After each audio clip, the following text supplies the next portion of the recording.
Hey everyone, and welcome to The Year Was, a podcast all about today. I'm your host, Michael Montalvo, and together we take the history train back in time once again to discover what makes today truly unique. For the next few minutes, we continue to gather random nuggets of trivia to make you sound smart, or just drop that little fact that makes others stop and say, "Why are you here?" Like, seriously, who invited you?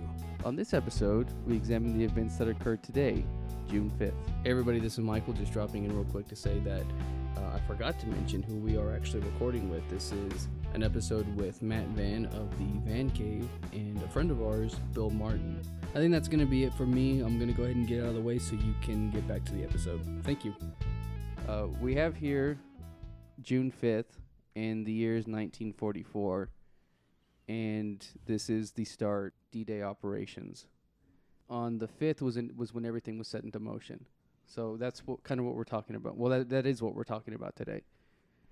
I want to go into a couple of different things, and one of the things that I want to start with is the B-29 bomber. Now, this wasn't directly involved with the invasion, but it happened along that same time frame. So I wanted to mention it just so it's there, and we can talk about it a little bit. The B-29 bomber, as we know, is the plane that the Enola Gay was, or is. And that's the plane that dropped the atomic bomb in 1945.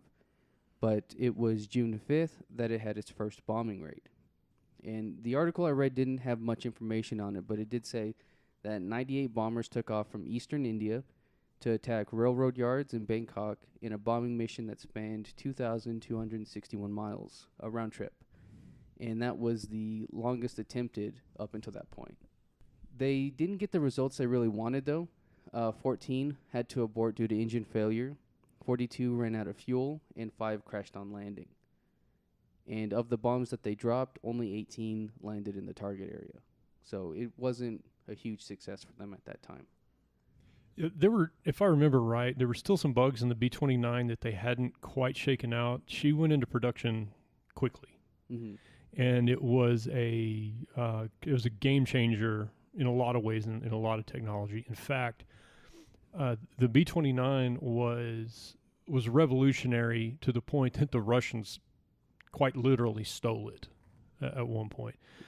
It used automated systems. Her hydraulics were different, sighting, navigation, a lot of things, but it was still a new design, a new for the time, and they did have some bugs. One of the very special things about the B-29 is it was pressurized, and it being pressurized, it was allowed to fly much, much higher. The men did not have to be on oxygen all the time, and I think its altitude ceiling was 29 or 30,000 feet, and some of the fighters could not reach that altitude. Yeah.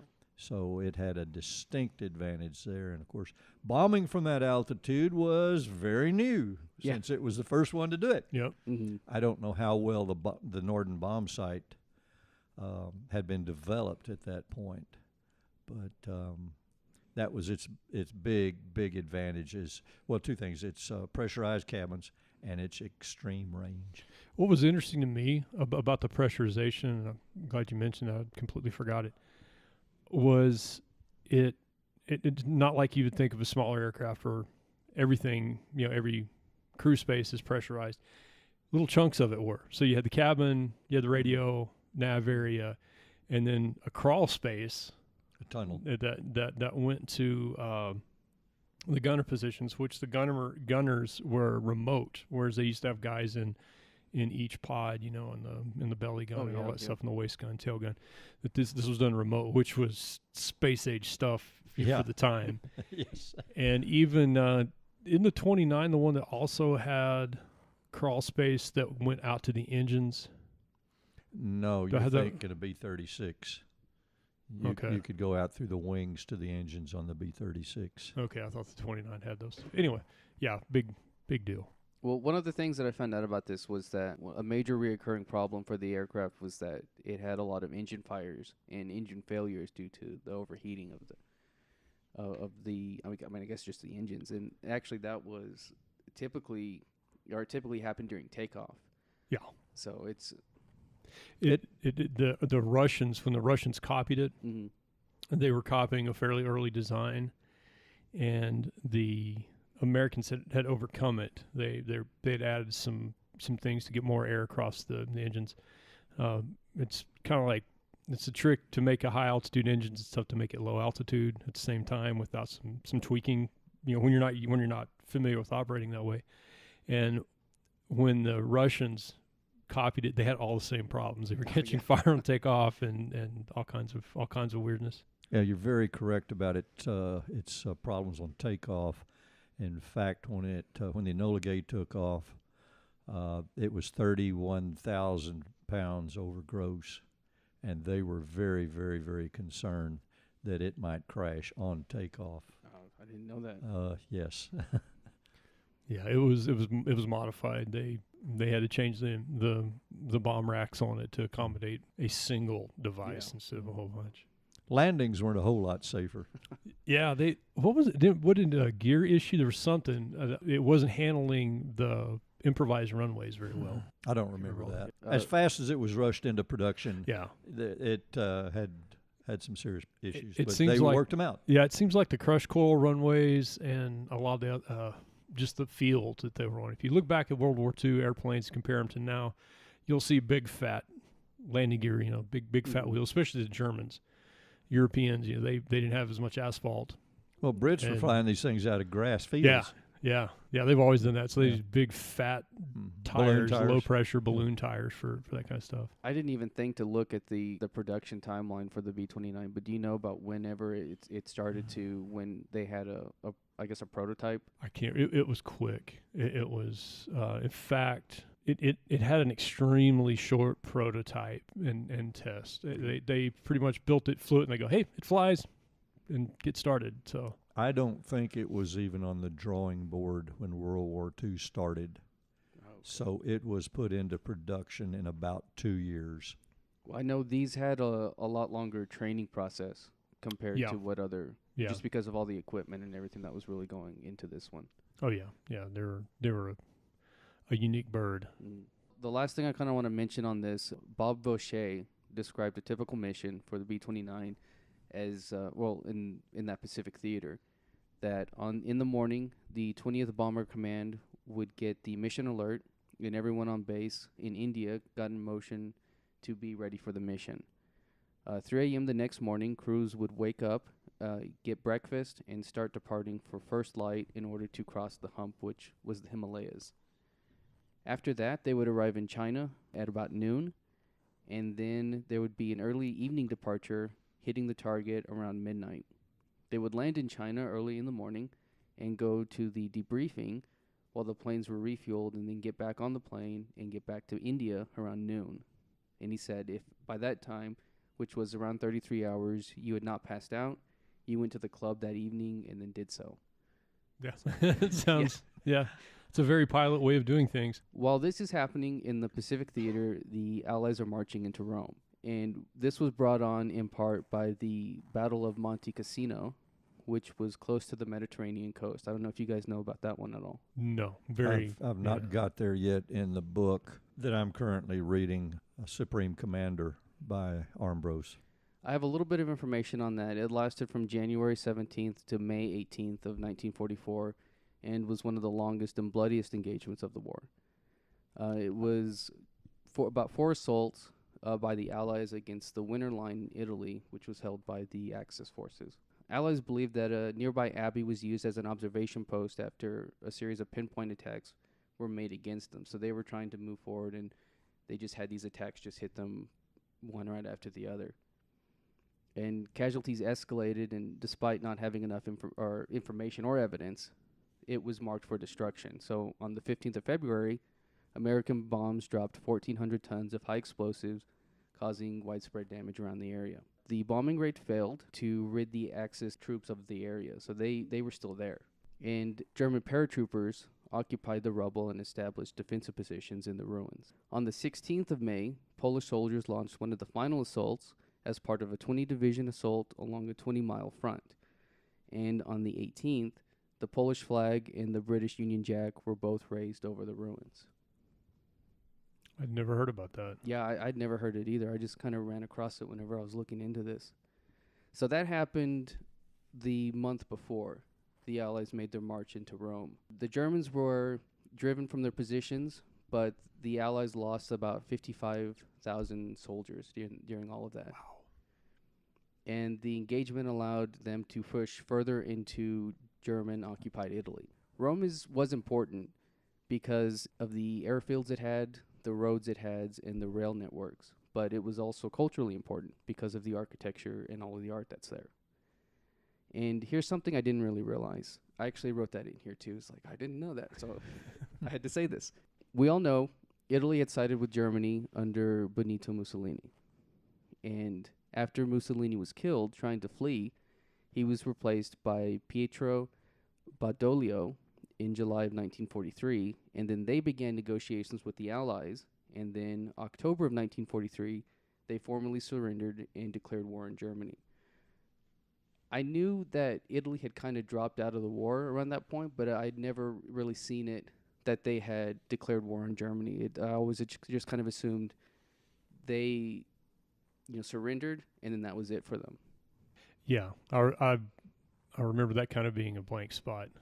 Yeah, It's like in high school when they taught us about World War One. They're like, and so we had this war, and Russia dropped out.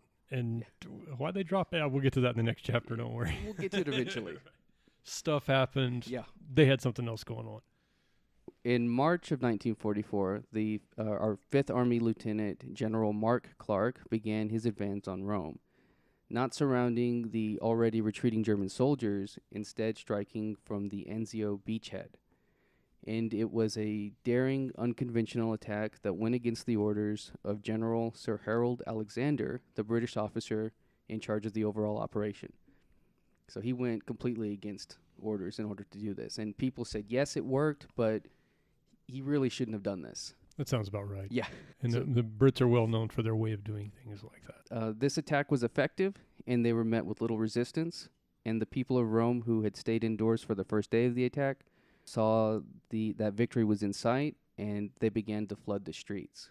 So realizing the city was lost, Hitler ordered his troops to retreat, and then on the 5th of June, Rome is liberated, and the people flood the streets with cheers, flowers, wine, and kisses. And it's such an event that they closed down all the shops in the area. But the battle for Italy wouldn't really end there. It kept going up until the end of the war, pretty much. That was before. What was it? Was it Sicily? U.S. had the build up. Sicily was well before Rome. Was it well before? Okay, Yeah. Couldn't remember. So that's going on in Italy. In other parts of the world, France and Normandy and all of that, the weather was bad. And it looked like Eisenhower would be forced to postpone any invasion that the Allies had planned for France by at least a few weeks.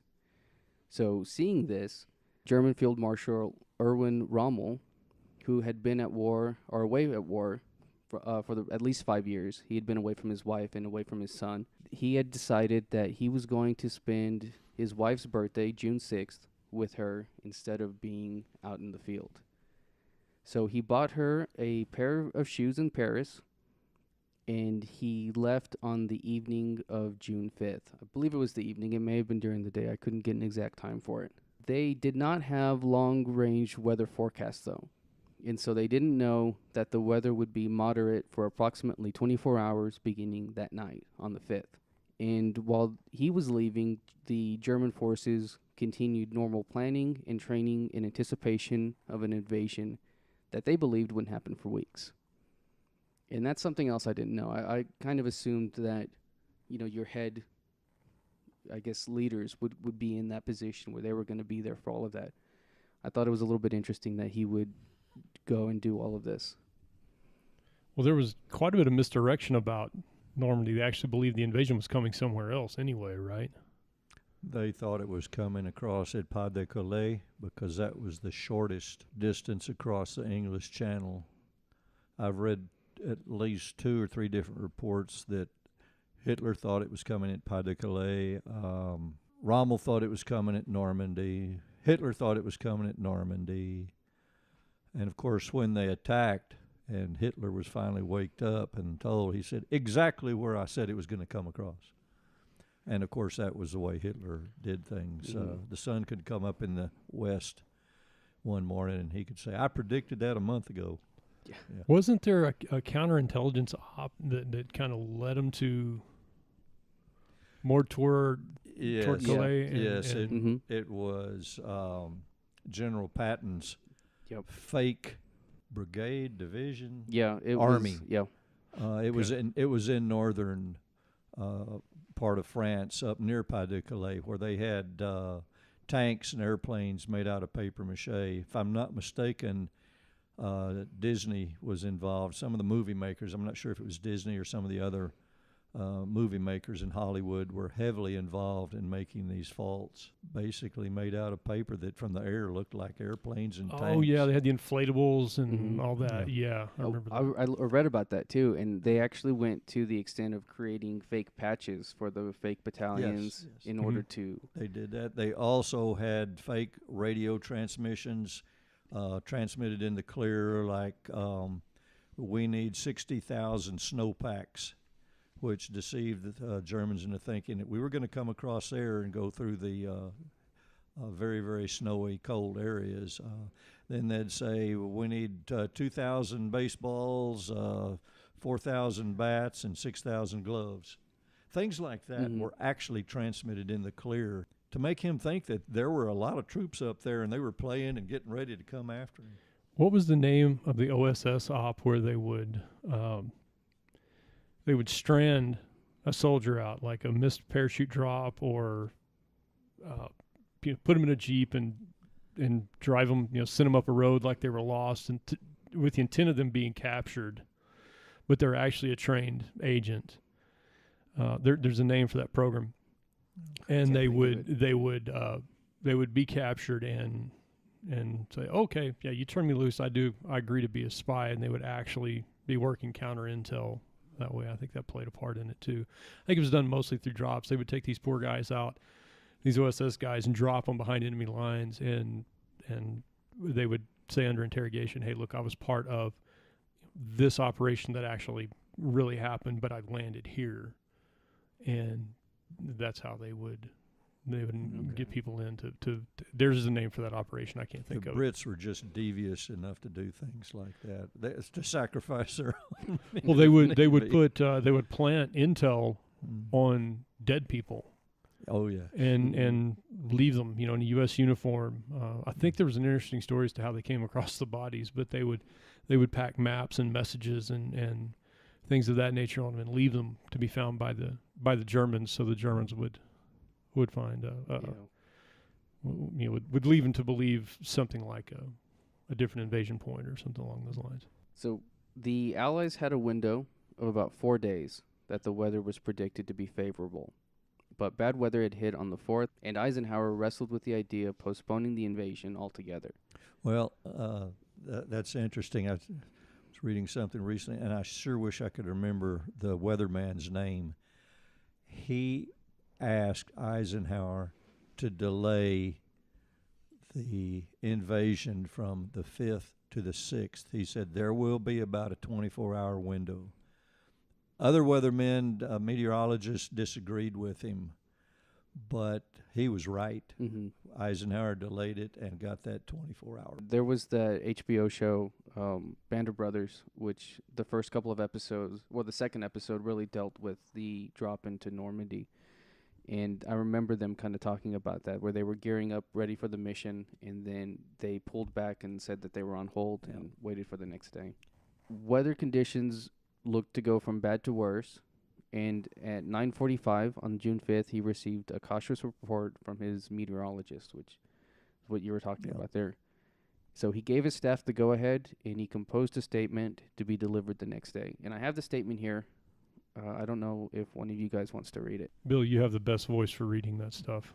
Quoting Dwight David Eisenhower, "Soldiers, sailors, and airmen of the Allied Expeditionary Force, you are about to embark upon the great crusade toward which we have striven these many months. The eyes of the world are upon you. The hopes and prayers of liberty-loving people everywhere march with you. In company with our brave allies and brothers in arms on other fronts, you will bring about the destruction of the German war machine, the elimination of Nazi tyranny over the oppressed peoples of Europe, and security for ourselves in a free world. Your task will not be an easy one. Your enemy is well trained, well equipped, and battle hardened. He will fight savagely. But this is the year 1944. Much has happened since the Nazi triumphs of 1940 to 41. The United Nations have inflicted upon the Germans great defeats in open battle, man to man. Our air offenses has seriously reduced their strength in the air and their capacity to wage war on the ground. Our home fronts have given us an overwhelming superiority in weapons and munitions of war, and placed at our disposal great reserves of trained fighting men. The tide has turned. The free men of the world are marching together to victory. I have full confidence in your courage, devotion to duty, and skill in battle. We will accept nothing less than full victory. Good luck, and let us all beseech the blessing of Almighty God upon this great and noble undertaking. Signed, Dwight David Eisenhower. Let me say, I tried reading that earlier into the microphone to see how I would sound reading it. It was not that good. So you did much better than I would have. Now we get to Operation Tonga. As part of the operation, British 6th Airborne Division, made up of gliders and paratroopers, commanded by Major General Richard Nelson Gale, landed on the eastern flank of the invasion area near the city of Caen.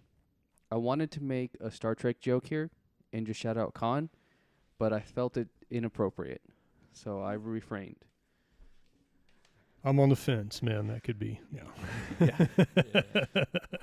They were tasked with capturing two strategically important bridges over the Caen Canal and the Arne River, as well as destroying the Merville Gun Battery, which was an artillery battery that Allied intelligence believed housed a number of heavy artillery pieces which could bombard Sword Beach and possibly inflict heavy casualties on the Allied troops landing on it.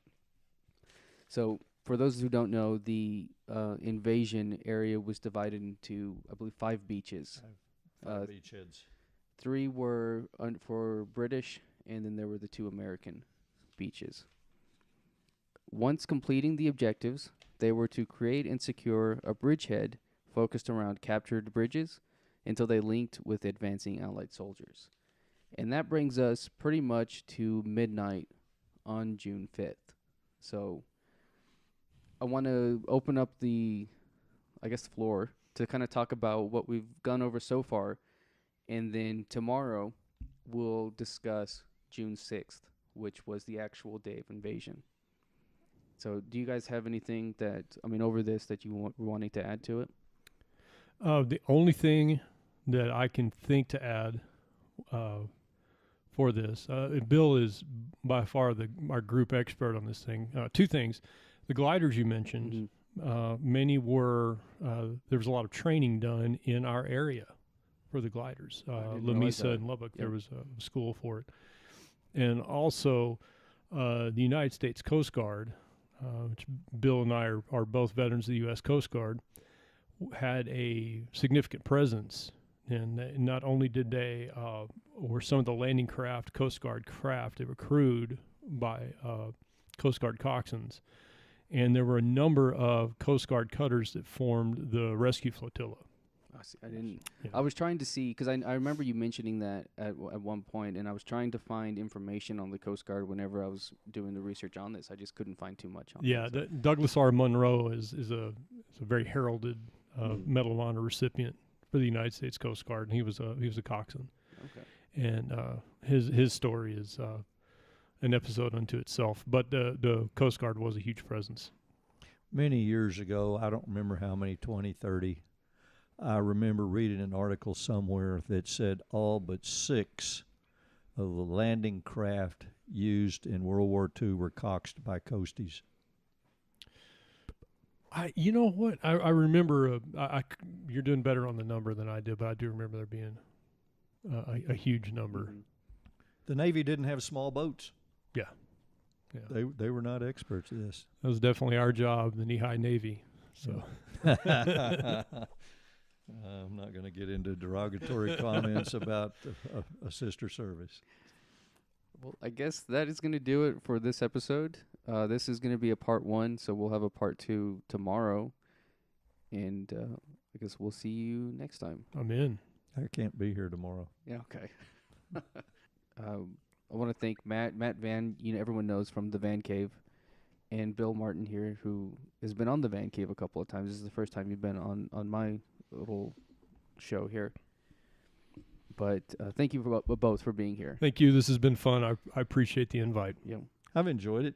That's But anybody looking in or watching this, listening to it, I am not an expert on Normandy. I am a student. But of you Normandy. are our expert. Yeah. Okay, I will accept On this. that. I'll accept that. Yeah. In other words, you could have made all of this up, and Mike and I will never know. I'd have just nodded and been like, yeah, that sounds like that would have happened. Well, I'll tell you what, I don't know why it is I hated history when I was in high school and college. Maybe it's because I had a father and 2 brothers that were in World War II. But I have become, and of course, part of it was watching Band of Brothers.